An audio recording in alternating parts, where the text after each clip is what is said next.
Hi, this is Peter from Anatomy Zone, and in this tutorial we're going to go through the anatomy of the eyeball. This video is a collaboration between Anatomy Zone and teachmeanatomy.info. Check out the links in the video description below for some useful articles to accompany this video tutorial. The eyeball is a bilateral and spherical organ which houses the structures responsible for vision. It lies in a bony cavity within the facial skeleton, known as the bony orbit. Take a look at my previous tutorial to learn about the anatomical features of the bony orbit. Anatomically, the eyeball can be divided into three parts: the fibrous, vascular, and inner layers. These layers have different structures and functions. Let's start with the outermost layer, the fibrous layer.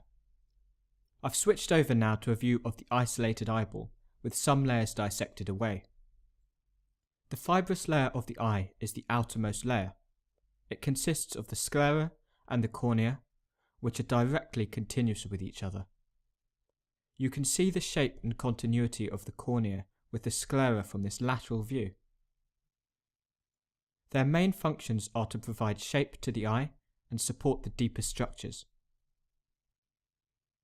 The sclera comprises the majority of the fibrous layer, approximately 85%.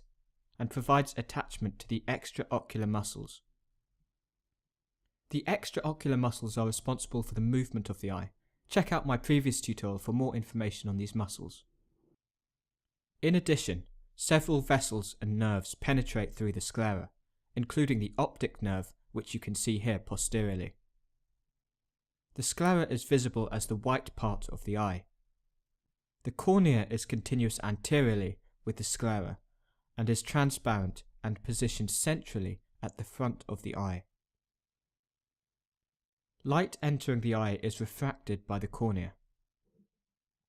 The vascular layer of the eye lies underneath the fibrous layer.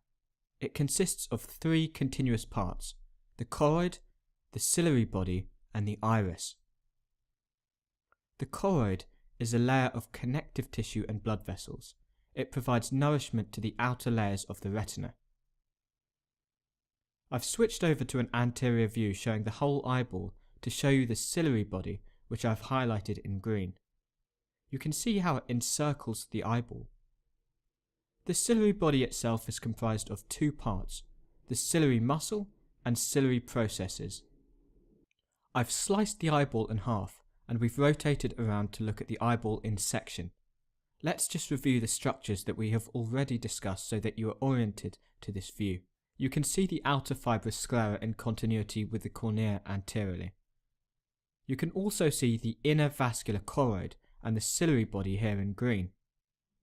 The ciliary muscle consists of a collection of smooth muscle fibers arranged in three orientations: longitudinal, circular, and radial. When these muscles contract, the diameter of the circular ciliary body reduces in size. Projecting from the surface of the ciliary body are the ciliary processes. These attach the lens to the ciliary body via these fibers, which you can see here, known as zonular fibers. Collectively, the zonular fibers form the suspensory ligament of the lens. The ciliary body therefore controls the shape of the lens. As I mentioned before, when the ciliary muscle contracts, the circular ciliary body reduces in size.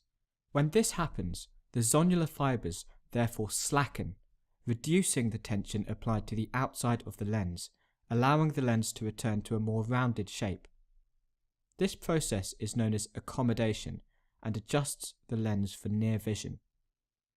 Conversely, when the ciliary body is relaxed, the diameter of the ciliary body is greater, which means the zonular fibers are held tight, pulling the lens flat. This optimizes the lens for long-distance vision.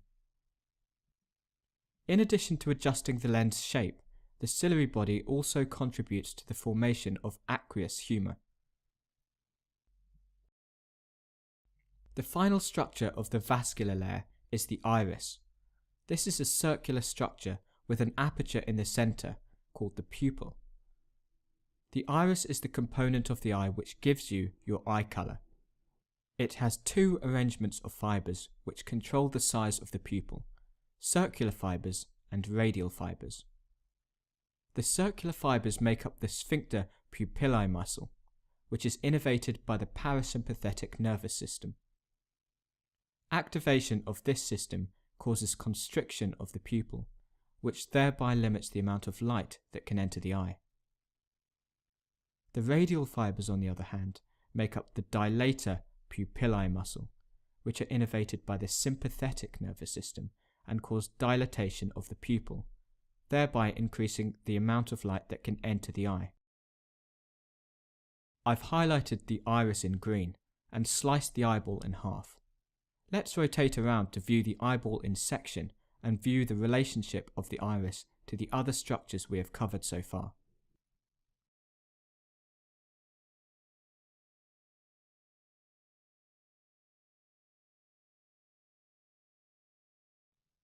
The inner layer of the eye consists of the retina, the light detecting part of the eye. The retina itself is comprised of two cellular layers, the neural layer and the pigmented layer. The neural layer consists of photoreceptors, the light detecting cells of the retina. It is located posteriorly and laterally in the eye. The pigmented layer lies underneath the neural layer and is attached to the choroid layer. It acts to support the neural layer and continues around the whole inner surface of the eye. Anteriorly, the pigmented layer continues, but the neural layer does not. This part is known as the non-visual retina. Posteriorly and laterally, both layers of the retina are present. This is the optic part of the retina. The optic part of the retina can be viewed during ophthalmoscopy or fundoscopy. The center of the retina is marked by an area known as the macula lutea. It is yellowish in color and highly pigmented. The macula contains a depression called the fovea centralis, which has a high concentration of cones, which are the light-sensitive receptor cells which function best in brightly lit conditions and are responsible for high acuity color vision.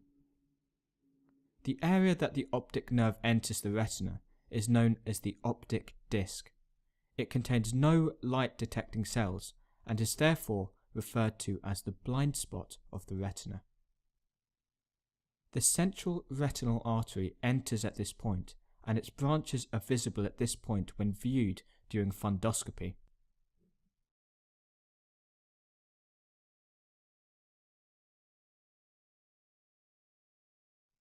There are a few remaining structures to discuss to cover the basic gross anatomy of the eyeball.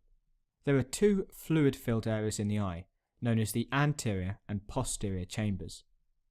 The anterior chamber is located between the cornea and the iris. The posterior chamber is a small chamber located behind the iris and anterior to the lens and suspensory ligaments. The two chambers are continuous with one another via the pupillary opening.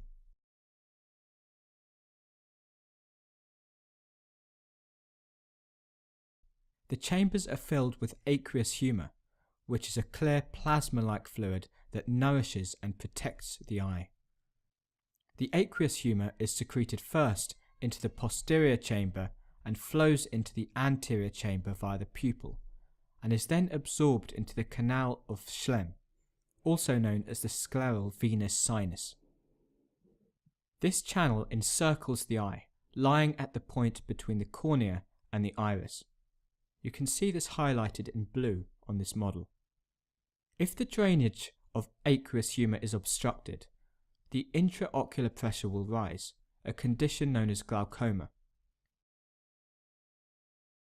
The lens separates these two chambers from the vitreous chamber, which fills the eyeball with a transparent, gel-like substance known as vitreous humor or vitreous body, extending from behind the lens to the retina posteriorly.